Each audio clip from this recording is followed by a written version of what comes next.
नमस्कार शेतकरी मित्रांनो, ग्लोबल मराठी न्यूज चॅनलमध्ये आपल्या सर्वांचं स्वागत आहे।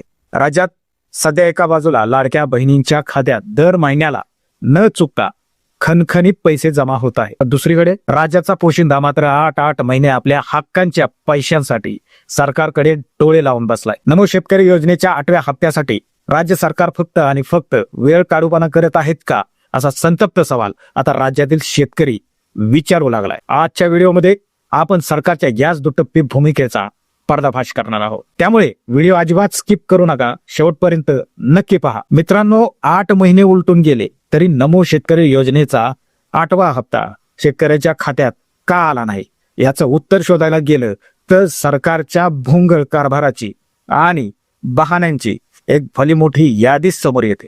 जेव्हा हप्ता देण्याची वेळ आली तेव्हा सरकारने सर्वात पहिलं कारण पुढे केलं ते म्हणजे जिल्हा परिषद निवडणुकांच्या आचारसंहितेचे।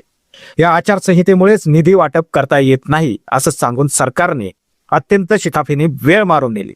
त्यानंतर राज्यावर आणखी एक मोठा आघात झाला। राज्याचे उपमुख्यमंत्री आणि अर्थमंत्री माननीय अजितदादा पवार यांचं दुर्दैवी निधन झालं। संपूर्ण राज्य या धक्क्यातून सावरत असताना अर्थ विभागातील बदलांच्या आणि निधी वितरणाच्या तिरंगाईचे कारण पुढे करत प्रशासकीय पातळीवरती पुन्हा एकदा शेतकऱ्यांच्या तोंडाला पानच पुसण्याचं काम झालं। पण मित्रांनो, इथे खरा प्रश्न निर्माण हा होतो की सर्व प्रशासकीय अडचणी आणि दिरंगाई फक्त शेतकऱ्यांच्याच योजनांना का आडवी येते। लाडकी बहीण योजनेचे हजारो कोटी रुपये दर महिन्याला वाटताना सरकारला कोणत्याही आचारसंहिता किंवा अर्थ विभागाची अडचण कशी येत नाही। बहिणींना महिन्याच्या महिन्याला पैसे आणि ज्याच्या जीवावर राज्याची अर्थव्यवस्था चालते त्या शेतकरी भावाला मात्र 8 महिन्यांची भीक, हा कुठला न्याय?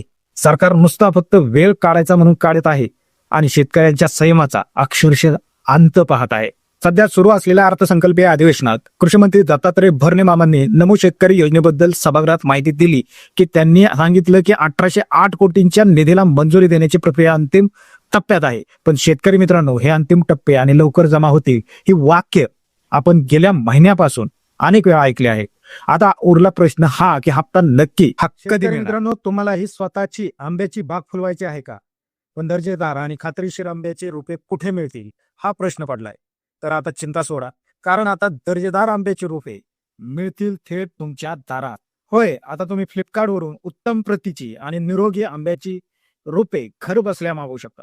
हापूस असो वा केसरी, खात्रीशीर जातीची रोपे आता सुरक्षित पॅकेजिंग सह थेट तुमच्या घरापर्यंत पोहोचतील।